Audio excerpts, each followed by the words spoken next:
Hello everyone, मैं आपका राघव क्रांति कृष्ण। आज हम डिस्कस करने वाले टॉपिक आकर इंडिया के किंगडम्स के ऊपर है, क्योंकि सबसे बड़ा डायनेस्टिक्स इंडिया में रहा करती थी। पर जो ज़्यादा करके लोगों को इंडिया के डायनेस्टिक्स के ऊपर ज़्यादा टॉपिक्स के ऊपर मालूम नहीं रहता है। तो इसके ऊपर हम अपने इस चैनल में डिस्कशन इसके लिए करेंगे कि ज़्यादा से ज़्यादा अवेयरनेस फैलाएंगे लोगों को कि अपने कंट्री इंडिया भी कुछ कम नहीं है वर्ल्ड के कंपेयर करेंगे। तो जैसे भी चंगेज़ खान बोलते हैं, अलेक्जेंडर बोलते हैं, वैसे भी इंडिया में बड़े बड़े डायनेस्टिक रहा करती थे और उसके बड़े बड़े किंग्स थे। और उन्हीं सभी के किंग्स की हिस्ट्रीज को हम हर गुरुवार अपने चैनल में देखेंगे, यानी थर्सडे के दिन अपने चैनल में डिस्कशन करेंगे। तो चलिए आज के टॉपिक चलते हैं। आज का चंद्रगुप्त मौर्य यानी मौर्यन डायनेस्टिक की संस्थापक या जो फाउंडर थे उनके ऊपर आज हम डिस्कशन करने वाले हैं। उनका जो बर्थ अगर के देखेंगे तो यानी थर्ड थर्ड 340 सेंचुरी बीसी में हुई थी उनका बर्थ। और उनका जो बर्थ हुआ था वो मगध डायनेस्टिक में हुआ था।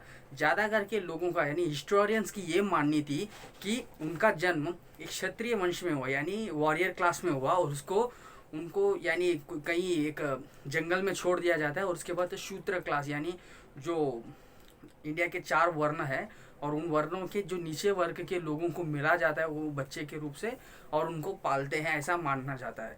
पर ये सभी एक अलग कंट्रोवर्सी थ्योरी है। पर अगर आगे हम देखेंगे तो चाणक्य जो एक ऐसा एक आइकॉनिक है जो चंद्रगुप्त से मिलते हैं, तो यही बहुत बड़ा हिस्ट्री टॉपिक है इनकी हिस्ट्री में, इनके लाइफ में। अगर जब उस समय में मगध साम्राज्य के नंद वंश के जो राजा थे, उन राजा के उखाड़ फेंकने के लिए और उनको उनके जो दरबार के अंदर बहुत ही बड़ा इंसल्ट होती है अगर देखेंगे तो चाणक्य का। तो उस इंसल्ट में चाणक्य एक शपथ लेते हैं कि तेरे वंश को और तेरे डायनेस्टी को मैं नाश करूंगा करके। तो उसके तहत ही चंद्रगुप्त को अडॉप्ट कर कर उनको सभी ट्रेनिंग्स चाणक्य देते हैं। पर चाणक्य को मिलता कैसा है चंद्रगुप्त, ये बहुत ही बड़ा कॉन्स्पिरेशन थ्योरी है। क्योंकि ये इसका कारण क्या है, ज़्यादा करके लोग ये बोलते हैं कि चंद्रगुप्त एक बकरी चराते रहते हैं, तो उन 4 बच्चों को लेकर उनके साथ राजा, मतलब उनके 4 बच्चों के सामने राजा बनकर उनके सामने रिएक्शन देते हैं, मतलब एक्टिंग करते हैं। तो तभी चाणक्य देखकर इनको ये रे वाह, ये एक अच्छा रूलिंग के लिए एक अच्छा, ये लड़का बहुत अच्छा रहेगा और अपने काम आएगा करके उनको लेकर जाते हैं। और लगभग उस समय में अगर देखेंगे हम तो चाणक्य एक बहुत ही बड़ा, यानी चाणक्य असली नाम कौटिल्य है। और कौटिल्य सच्चाई में देखेंगे तो एक बहुत ही बड़ा वैदिक पंडित थे। और तक्षशिला में उनका बहुत ही बड़ा मतलब चलता था, उनका बहुत ही बड़ा ये था, दबदबा था। तो इसके लिए उनको वहाँ लेके जाते हैं चंद्रगुप्त को, और वहाँ 8 साल की पूरी ट्रेनिंग भी दी जाती है। क्योंकि अगर उसमें देखेंगे तो अगर उस ट्रेनिंग में तो उनको वॉर्स यानी तलवारबाजी सब सिखाते हैं, इंडिया की जो आइडियोलॉजी जो मेथड्स है वॉर मेथड्स वो सब सिखाते हैं। और साथ ही साथ एडमिनिस्ट्रेशन कंट्रोल और पर्टिकुलर जो रिसोर्सेस है कुछ भी हो, यानी वो ह्यूमन हो या एडमिनिस्ट्रेशन हो या कोई भी चीज़ हो, हर एक इसमें उनको अच्छी तरीके से ट्रेनिंग दिया जाता है। क्योंकि चाणक्य का अच्छा पकड़ता तक्षशिला में और उनको अच्छे एक मतलब स्टूडेंट्स बनाते हैं, एक स्टूडेंट बनाते हैं। और उनका कास्ट स्टूडेंट भी चंद्रगुप्त ही रहते हैं। तो उनको वहाँ ट्रेनिंग होने के बाद चाणक्य और चंद्रगुप्त ये निर्णय लेते हैं, अगर हम तो अभी चंद्रगुप्त पूरी तरीके से एक राजा के मतलब क्वालिटीज चंद्रगुप्त के अंदर आ तो जाती है, पर मगध साम्राज्य के लिए लड़ने के लिए सेना की ज़रूरत पड़ती है। तो उस सेना उपस्थित परिस्थिति में तब नहीं थी उनके पास। तो उन्होंने एक निर्णय लेते हैं कि चलो हम सभी जगह में, उस टाइम पे भी अभी जैसे कि जो लोग होते हैं उस टाइम पे अगर देखेंगे तो अपनी जो डायनेस्टिक है तो उस डायनेस्टी में कई लोग राजा के विरोध में भी भावना लेके रहते थे। जैसे कि अभी विद्रोह सेना जैसा रहती है अभी भी अगेंस्ट में जो बोलते हैं अपोजिशन पार्टी वाले लोग, ऐसे उस टाइम पे भी अपोज करने वाले यानी किंग को अपोज करने, किंग के किंगडम को अपोज करने वाले कई लोग रहते थे। तो ऐसे लोगों को एकत्रित करने के लिए चालू करते हैं। तब उस समय में अगर हम देखेंगे तो कंपैरिजन करेंगे तो फर्स्ट वॉर में चंद्रगुप्त का और मगध साम्राज्य का यानी नंदवंश का, तो अगर देखेंगे तो 1 लाख सेना थी हमारे नंदवंश के पास, और हमारे चंद्रगुप्त के पास भी 5,000 भी सेना नहीं थी। और उन लोगों ने जब युद्ध में होता तब गाजर मूली जैसे काट देते हैं उनको, चंद्रगुप्त की सेना को। तो आखिर में ऐसी परिस्थिति आती है चाणक्य और चंद्रगुप्त को कि उधर से बच निकलना ही बहुत बड़ी तकलीफ हो जाती है। तो ऐसा कहा जाता है, उसमें कॉन्स्पिरेसी थ्योरी इसमें आती है। तो उस कॉन्स्पिरेसी थ्योरी में ये बोला जाता है कि चंद्रगुप्त को भूख लगती है, बहुत भूख लगती है। तो उधर से एक पंडित जाने के टाइम उस पंडित को यानी ब्राह्मण को पेट फाड़ कर और वो खाना खाया हुआ था, वो खाना चंद्रगुप्त को खिलाते हैं चाणक्य, ऐसा भी बोला जाता है। और साथ ही साथ और छुप छुप के चलनी पड़ती थी उस टाइम पे, यानी पूरी घेर लेते हैं नंदवंश के सैनिक। तो उन्होंने एक घर के बाजू में आके छुप जाते हैं। तो उनके यानी एक छोटे बच्चे को उनकी माँ एक खिचड़ी डाल के देती है, परोसती है। तो बच्चा क्या करता है, पूरा थाली को छोड़कर साइड के छोड़कर बीच में यानी खिचड़ी के बीच में हाथ डाल देता है। तो उनकी माँ बोलती है कि अरे तू बुद्धू चाणक्य जैसा बर्ताव कर रहा है, खिचड़ी गरम खिचड़ी के बीच में कोई हाथ डालेगा क्या, बाजू बाजू से खाने की कोशिश करो।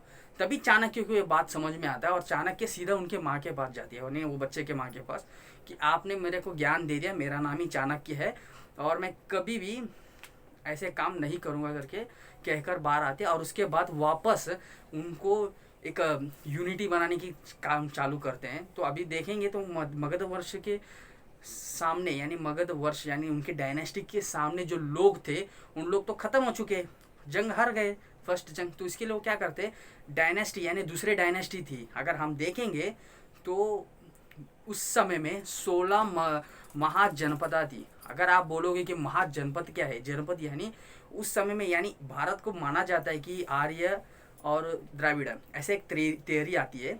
तो ये थियरी में हम नहीं जाएंगे, उसके पहले अगर आर्य बोलेंगे तो आर्य के जो लोग थे वो आके जिधर उनके जब बसे थे यानी एक छोटे छोटे बस्ती बना के बसे थे उसे जनपद बोलते हैं। यानी जन की पद यानी या उनके पैर जिधर उनके चरण किधर लगा है, पद यानी उस संस्कृत वर्ड में पैर माना जाता है। तो जिधर उनको उनके पैर गड़ा है उस जगह में से महाजनपद का निर्माण हो गया, ऐसा बोला जाता है।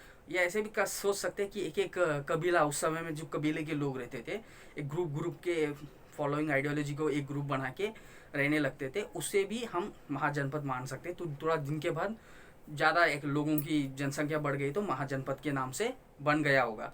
तो इस सभी थियरी से अलग से तो उस समय में 16 था यानी 16 महाजनपद था।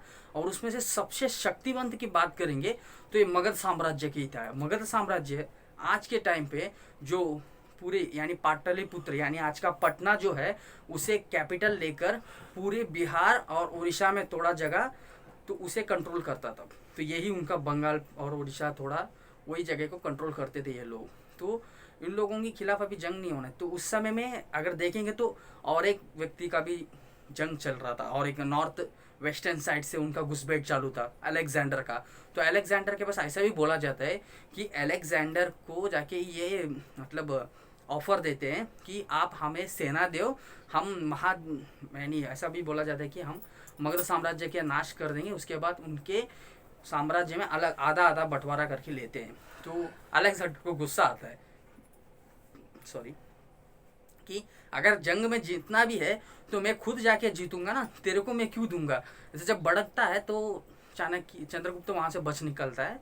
तो उसके पीछे उसके उनके जनरल्स भी अलेक्जेंडर के जनरल्स भी वहाँ पीछे भी फॉलो करते हैं, पर बच निकलने में कामयाब होते हैं चंद्रगुप्त कामयाब होने के बाद ऐसे भी कई थियरी से, ये कॉन्स्पिरेसी थियरी है पर इसे डिक्लेरेशन नहीं मिला है, पर कई हिस्टोरियंस इसे मानते हैं कि चंद्रगुप्त यानी इन लोगों को भगाने के लिए अलेक्जेंडर को भगाने के लिए उनके फौज में एक ऐसे ये बोलते थे कि इधर की जो भगवान है यानी उस प्लेस की यानी वो पर्टिकुलर प्लेस की जो भगवान है वो तुम्हारे से नाराज़ है, तुम बहुत ज़्यादा अन्याय कर रहे हो, ऐसा वैसे कहकर कई लोगों जो अलेक्जेंडर की जो सेना है वो खाने वाले खाने में जहर मिला देते थे, कई लोगों को मार देते थे, कई लोगों को इंस्पेक्शन फैलता था। यानी उन लोग वहाँ से यहाँ आए तो ये इंडिया ट्रॉपिकल कंट्री से और वो जिधर थे वो थोड़ा अलग क्लाइमेट की कंट्री से, तो उसके वजह से उधर से यहाँ आने के कारण उनको इंस्पेक्शन फैलता है।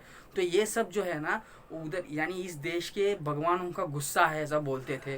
तो उनके अंदर यानी उनके अंदर ही विरोध बढ़ा देते हैं अलेक्जेंडर के खिलाफ उनके सेना में ही। तो इसके कारण सभी चीज़ों के कारण और कई कारणों के साथ पोरस के साथ डिस्कशन करके पीस डिस्कशन करके अलेक्जेंडर वापस चले जाते। पर अलेक्जेंडर वापस जाने के बाद जो उनके जनरल्स थे उनको भगा देते हैं। हाँ, उनको सच में दोस्तों, उनको चंद्रगुप्त ऐसा भगा देते हैं, डरा कर भड़का कर, क्या करके भगाए ये तो पता नहीं, पर भगा देते हैं। और उसके बाद पूरी तरीके से आज की जो सिंध है पाकिस्तान का, वो सिंध के साउथर्न पार्ट में टोटली कब्जा करके बैठते हैं। और उसी समय अगर हम देखेंगे तो तक्षशिला के जो राजा थे, वो राजा के भी कुछ प्रॉब्लम से वो नहीं रहते हैं, यानी उनकी डेथ हो जाती है ऐसा माना जाता है। और इधर अगर दूसरी जगह देखेंगे तो पोरस जो जिनके खिलाफ में जंग हुई थी अलेक्जेंडर का, तो उनका भी पोरस भी नहीं रहते। तो इसे हम लोग अलग कंटेंट में डिस्कशन करेंगे पोरस के बारे में, पर वो नहीं रहते। तो इसके वजह से पूरा पाकिस्तान और थोड़ा अफगानिस्तान तक इनका कंट्रोल हो जाता है।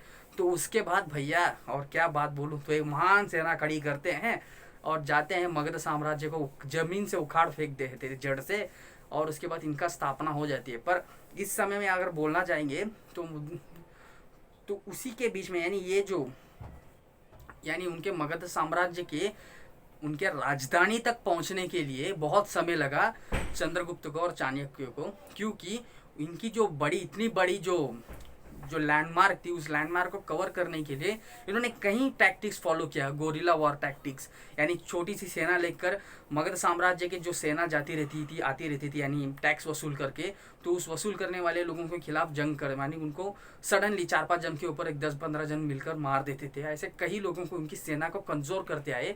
और उनके साइड से, जैसे कि वो माँ ने यानी उनके बच्चे को कही थी कि बाजू से खिचड़ी खाने का, वैसे ही पूरी तरीके से मगध साम्राज्य को बाजू से ही निकाल देते हैं, यानी उनको जड़ से ख़त्म करने के लिए बाजू से स्टार्ट करते हैं काउंटर एक्ट। तो उसके बाद थोड़ा उसके बाद ये बात ही हम जो बुद्धिमान व्यक्ति को समझनी चाहिए। तो मगध साम्राज्य के धनानंद ये बात भूल जाते हैं कि दुश्मन के खिलाफ दुश्मन के पास चले जाने चाहिए, ऐसी मान्यता है। और ये क्या करते हैं, उनकी सेना को इकट्ठा करके पाटलिपुत्र में रहते हैं। तो उसके कारण जो पाटलिपुत्र को चारों बारों से, यानी हमारे चंद्रगुप्त की सेना एकत्रित आके जंग एक साथ ऐलान करती है। तो एक जगह से, यानी पर्टिकुलर जगह से जो सामने से आने वाले जंग के वीरों को संभाल नहीं पाते हैं हमारा मगध साम्राज्य के राजा, तो इसके कारण हार भी जाते हैं। यानी इसमें 2 टेक्स्ट आती है, दो टॉक है इसमें। तो एक जो जैन टेक्स्ट में ये माना जाता है कि वो उनके बोझी बिस्तर सब बांध कर जंगल में भाग जाते हैं, और दूसरा जो मान्यता है उनको ये बोलते हैं कि उनकी यानी डेथ हो जाती है उसमें, यानी अमर हो जाते हैं उस जंग में, ऐसा मानते हैं। तो ये दोनों में कौन सा ये है कि ऐसा मतलब प्रॉपर हिस्ट्री ऐसा नहीं बोल सकते, क्योंकि हिस्ट्री मतलब जब हम नए चीज़ों को जब हम ढूंढ निकालते रहते हैं हिस्ट्री में से, तो वो चेंज होता है। तो यही प्रॉपर हिस्ट्री, हम किसी चीज़ को मान नहीं सकते हैं। तो तब तक ये तो मान सकते हैं, ये कॉन्स्पिरेसी थियरी 1-2 है तो इसे मान तो सकते हैं, ठीक है ये तो ये नहीं तो ये हो सकता है करके, पर हम इस चीज़ को पूरी तरीके से डिक्लेयर नहीं कर सकते एक पर्टिकुलर थिंग को।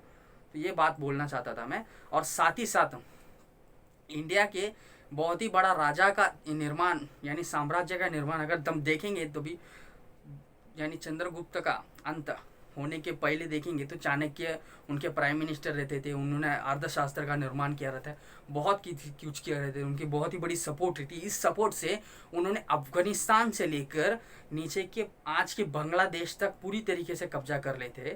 यानी वो थोड़ा सा जो असम राजा जो रहते हैं ना, वहाँ तक नहीं, उनके थोड़ा पहले और पूरे बांग्लादेश को कब्जा कर लेते हैं।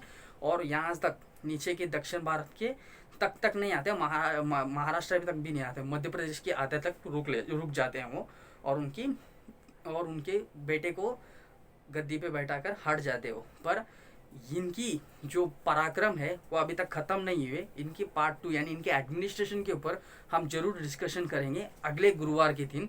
तब तक वेट करिए, और इस वीडियो को आपके फ्रेंड्स के साथ शेयर करिए, लाइक करिए, कमेंट करिए अपने चैनल को, और साथ ही साथ सब्सक्राइब करना ना भूलिए, और बाजू के बेल आइकन को जरूर प्रेस करिए। Until then bye, your Raghav Kranti Krishna.